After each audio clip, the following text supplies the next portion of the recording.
By analysing different film trailers and their marketing campaigns, this research has allowed us to find out the similarities and differences between the different genres.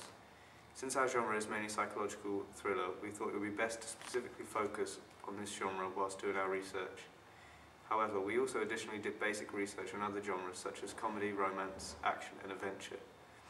It wasn't really relevant to what we were making, but it helped us to differentiate between the different types of genre and their conventions.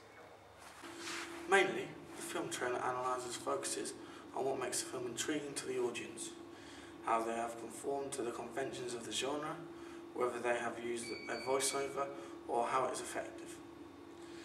We focused mostly of our research on Shutter Island for the teaser trailer, magazine, front cover and website.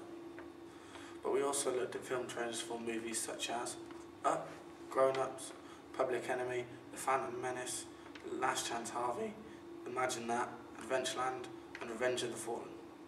These movie trailers are not relevant to our genre. However, by looking at them, we have learned not to use calm, romantic and fast-paced music in our trailer, as it would create a different atmosphere than what we intend it to be. In addition, low-angle shots should be avoided, as they are mostly used to portray characters in the dominant and power, whereas a high-angle shots would show our main character as looking small, therefore emphasising the main character as vulnerable. For example, our main character Dan. Our aim for our teaser trailer was to create a sense of enigma and portray the main character in a state of fear and horror.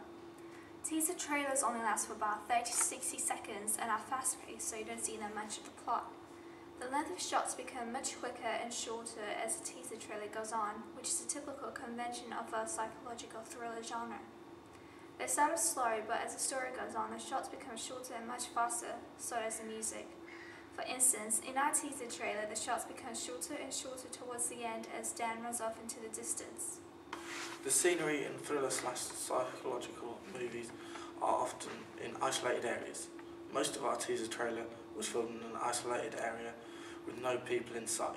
For example, a forest, isolated paths, misty surroundings. This is a good technique, and it shows that the characters in the movie are being trapped and having no way to escape or call for help. In thriller psychological movies, the final scare, which is at the end of the trailer, is also very important as it leaves the audience wanting to watch the whole movie.